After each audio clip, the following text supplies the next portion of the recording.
कि तुमने बकरियों के रेवड़ को देखा होगा। चरवाहा जब चराता है उसे बकरियां लेकर के, तो साथ में कुत्ता भी पालता है। बकरियां चलती रहती हैं और अगर एक भी बकरी इधर उधर जाती है तो कुत्ता भौंक भौंक करके जमात में ले आता है। होता है कि नहीं होता है? हाँ, कुत्ता किस लिए पालता है बकरियों वाला? सिर्फ इसलिए कि रेवड़ से बकरियां हट न जाएं। जब कभी कोई बकरी हटती है, कुत्ता भौंक करके जमात में उसको दाखिल कर देता है। कहा बात यही है, ये मुसलमानों की जमात है। जब कभी ये मुस्तफा करीम के रास्ते से इधर उधर हटते हैं, मौला तुम जैसे कुत्तों को हम पर छोड़ता है, तुम भौंकते हो और फिर हम शरीयत मुस्तफा पर आ जाते हैं। वाह वाह वाह वाह, नारे तकबीर, नारे रिसालत, जिंदाबाद जिंदाबाद जिंदाबाद जिंदाबाद। मेरे अजीजों, बात यही है। और मैंने देखा है आज बिहम्दी ताला इन बिगड़ते हुए हालात में भी कसरत से आज हिंदुस्तान में जो नारा लग रहा है वो लब्बैक या रसूल अल्लाह, लब्बैक या रसूल है या नहीं है? पीछे वाले ठंडे तो नहीं हो गए? अगर ठंडे नहीं है तो लब्बैक पुकार करके दिखाया अपने नबी पाक को, लब्बैक या रसूल अल्लाह। अल्हम्दुलिल्लाह मेहदी टोला गरम है। तवज्जो कि नबी पाक सल्लल्लाहु ताला अलैहि वसल्लम की मोहब्बत को आज जो बेदारी हमारे अंदर आई है, ये भी इनकी वजह से। तुम जितना उछल कूद करोगे उतना हम में दीन बढ़ता जाएगा बेशक बेशक इंशाअल्लाह। देखा आपने ये सारी चीजें। बाज लोग तो मुझसे कहते हैं कि हालात अभी कैसे होंगे, कैसे, ये तो अल्लाह ही जाने। मैं तो कहता हूं और ज्यादा सख्त होंगे, हम अपने दीन पर और ज्यादा सख्त हो जाएंगे इंशाअल्लाह। क्यों? होता यह है कि हम बच्चे को बुलाते रहते, बेटा आजा घर में, बारिश आजा आजा। बच्चा माँ बाप की सुनता नहीं, आता नहीं, खेलता रहता है। अचानक बारिश हो जाए, भाग करके घर में ही आता है। क्या कहाँ जाएगा? माँ बुला रही थी नहीं आया, बाप बुला रहा था नहीं आया, जब बारिश होने लगी भाग कर आ गया। उलमा तो कई सालों से तुम्हें बुला रहे हैं, आ जाओ, नहीं आए। और जब इधर उधर से बारिशें होने लगी, मॉब लिंचिंग होने लगी, तब फिर नौजवानों ने तय कर लिया अब जीना ही है या मरना ही है, तो ये क्यों ना अहद करके मरे। अपना सब कुछ गुंबद खजरा कल भी था और आज भी है, मेरे नबी से मेरा रिश्ता कल भी था आज भी है। बतला दो गुस्ताख नबी को गैरत सुन्नी जिंदा है, उन पे मर मिटने का जज्बा कल भी था आज भी है। हालात के एतबार से मैं एक और बात कहता हूँ।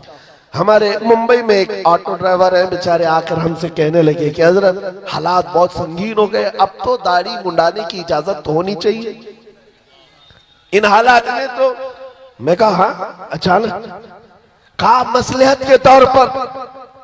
मैंने उनसे कहा तुम लिख करके दे दो, तुम्हारे मुंडाने के बाद तुम 100 साल जी सकते हो तो खुशी से गारंटी दे दो, साफ कर लेना, उसके बाद 100 साल जी सकता है, गारंटी है। कहा हजरत एक दिन की भी गारंटी नहीं, 100 साल की क्या है? क्या? मैंने कहा जब तुम्हें मरना ही है तो हुजूर के अखलाक पर क्यों नहीं मरते? क्या हुजूर की सुन्नतें लेकर क्यों नहीं मरते? जब दुनिया से जाना ही है तो हुजूर पाक के नाम को बुलंद करके क्यों नहीं जाते? बेशक सीज़ान गिरामी वकार, आज तुम्हारे पास दो चीजें आई, एक इम्तिहान और दूसरे नबी पाक सल्लल्लाहु ताला अलैहि वसल्लम से करीब होने का मौका। बेशक दोनों चीजें तुम्हारे पास है आज, दोनों चीजें हैं। इम्तिहान भी दो और हुजूर से करीब भी हो जाओ, ये इतना बेहतरीन मौका है।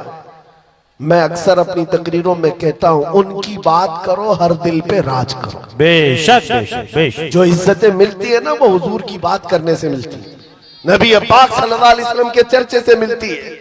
और इन हालात में बात करना यह और बड़े सवाब की बात है, यह और बड़े सवाब की बात है।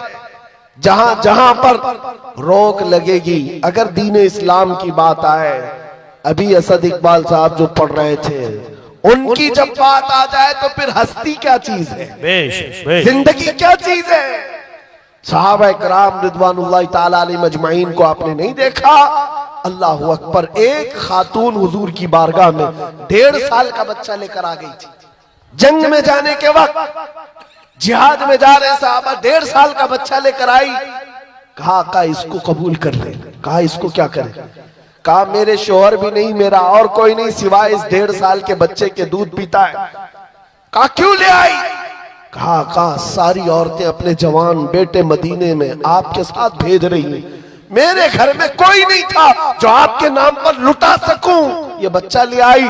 मुझे पता है ये तीर तलवार तो नहीं चला सकता, आका आप अपने मुजाहिद सहाबा के हाथ में दे दे, जब दुश्मनों की तरफ से तीर चले मेरा बच्चा ढाल के काम तो आ सकता है। अल्लाह अकबर, अल्लाह अल्लाह। ये निसार होने का जज्बा कहीं देखा है? निसार होने का जज्बा है। आज लोगों के हालात ऐसे हो गए, डरे सहमे हुए, हर कोई एक दूसरे को डर के ही मैसेज देता रहे। मेरे अजीजों एक बात याद रखो, खौफ न रख रजा जरा, तू तो है अब्दे मुस्तफा, तेरे लिए अमान है, तेरे लिए अमान है। तुम्हारा अकीदा क्या है? मैं आपसे एक सवाल कर रहा हूं, मैं ज्यादा गुफ्तगू नहीं करूंगा और आपको थकाऊंगा भी। जो मुझे मैसेज देना था मैं दे दिया। 2 चीजें याद रखे, हर वक्त हक बात और दिफाए इस्लाम में जवाब देने के लिए तैयार रहना है, इंशाअल्लाह तैयार रहना है। इंशाअल्लाह। जब तुम्हारे जिस्म के टुकड़े करने की बात आए और कहीं बांध करके मारने की बात आए तो मेरे अजीजों क्या कहोगे? जुबान पर किसी और का नाम नहीं, अल्लाह अकबर ही होगा। इंशाअल्लाह। क्या होगा? अल्लाह अकबर, अल्लाह अकबर। हाँ, आपका अकीदा क्या है? अल्लाह सबसे बड़ा है। अल्लाह सबसे अकीदा है। हम जब पैदा हुए थे हमारे कान में भी सबसे पहले आवाज यही आई, और जब मरेंगे हमारे जनाजे पर इमाम भी यही कहकर रकात बांधेगा, अल्लाह अकबर, अल्लाह सबसे बड़ा है। मुसलमान की जिंदगी पूरी पैदाइश से लेकर मौत तक इस बात में है, अल्लाह के अलावा ये किसी को बड़ा नहीं मानते, ये झुकते हैं सिर्फ उसके नाम पर। जाओ मस्जिदों में इमाम को कोई और नाम लेकर झुका कर दिखाए इस कौम को, कभी नहीं झुकेगी। और इमाम चाहे किसान का बेटा भी हो, अल्लाह का नाम ले हो तो बादशाह भी झुक जाएगा। बेशक बेशक बेशक। अल्लाह का नाम ले, अल्लाह अकबर कहे, वो किसान का बेटा इमाम हो और पीछे खड़ा हुआ बादशाह हो, वो झुक जाएगा। बेशक। लेकिन अगर बादशाह भी अपने नाम से झुकाना चाहे, मुजद्दिद अल-फसानी को देखो सर उठाकर अपने नाम से कोई झुकाना चाहे, कौम कभी नहीं झुक सकती। हाँ, अल्लाह के नाम पर गरीब बच्चा भी बड़े बड़े को झुका सकता है अल्लाह के नाम पर। तो आपको ये बात याद रखनी है, ये पेशानी हमेशा कहाँ झुकी है? अल्लाह की बारगाह में। अभी मैसेजेस आने लग गए हैं, हमारी जमात के अंदर मौजूद उन गद्दारों के लिए मैं मैसेज देता हूं जो मुनाफिकीन है, और कुछ तो हमारी जमात से ताल्लुक ही नहीं, सिर्फ जुब्बा टोपी है। हाँ, चिल्ले वाले और दीगर वाले लोग, उनके बारे में भी मैं बताता हूं। हालात में बहते हुए कहने लगे, आ जाओ हम भी चलते मंदिर के उद्घाटन, चलते, भाईचारगी कायम रहेगी। अरे भाईचारगी, ये तो तुम अपना दीन खुल करके आज बयान कर रहे हो, पहले से दीन तुम्हारा यही था।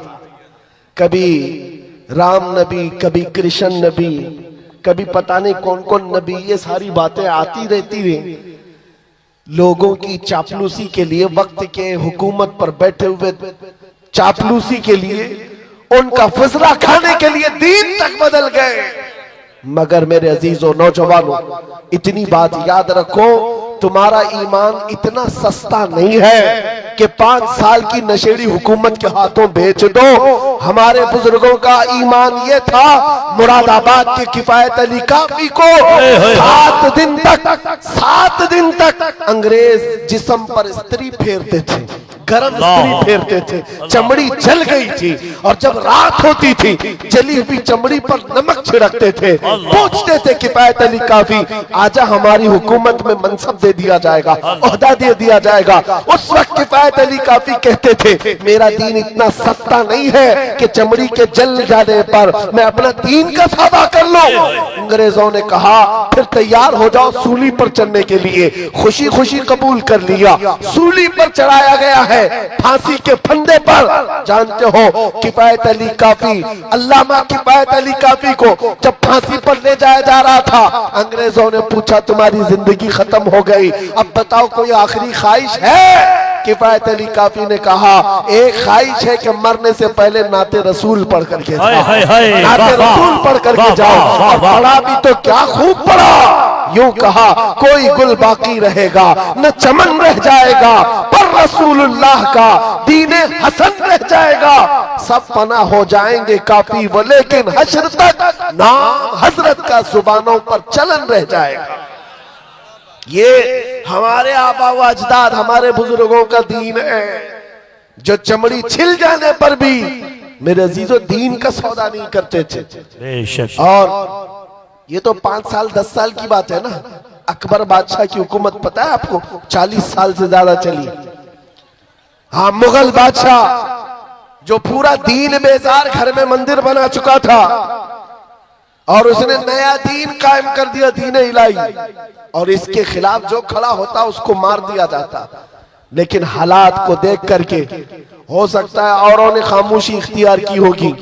वक्त का मुजद्दिद अल्फसानी अहमद फारूकी सरहिंदी खड़े हो गए जवानी में, कहा दीन इस सरजमीन पर इस्लाम के नाम से कोई होगा तो सिर्फ आमिना के लाल का होगा। क्या बात, बेशक किसी अकबर का लाया हुआ दीन नहीं चलेगा। इस पादाश में आपको 8 साल तक ग्वालियर की जेल में रखा गया। क्या हुआ? हिम्मत हार गए जेल में जाने के डर से? नहीं मेरे अजीजों, 8 साल के बाद तो बादशाह भी मर गया, अकबर भी खत्म हो गया, उसका दीन भी खत्म हो गया। उसका बेटा जहांगीर आया था।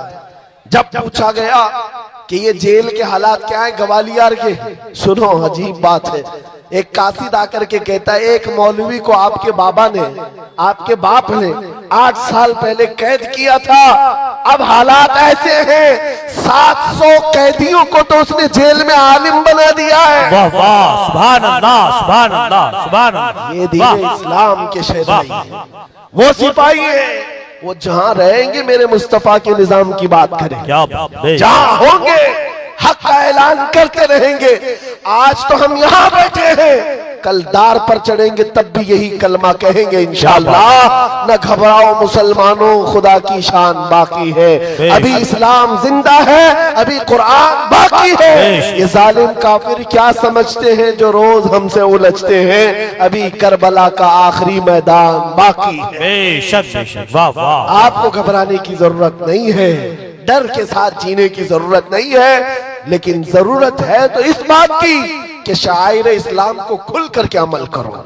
टोपियां छुपा करके, दाढ़ियां छिला करके नहीं, आज के दौर में टोपी रख करके जियो, दाढ़ी रख करके जियो। अगर कोई चिढ़ता है तो छिड़े, कोई जलता है तो जल कर मरे। तुम नंगे रहने पर फख्र करते हो, मैं आमिना के लाल के अखलाक पर फख्र करूंगा।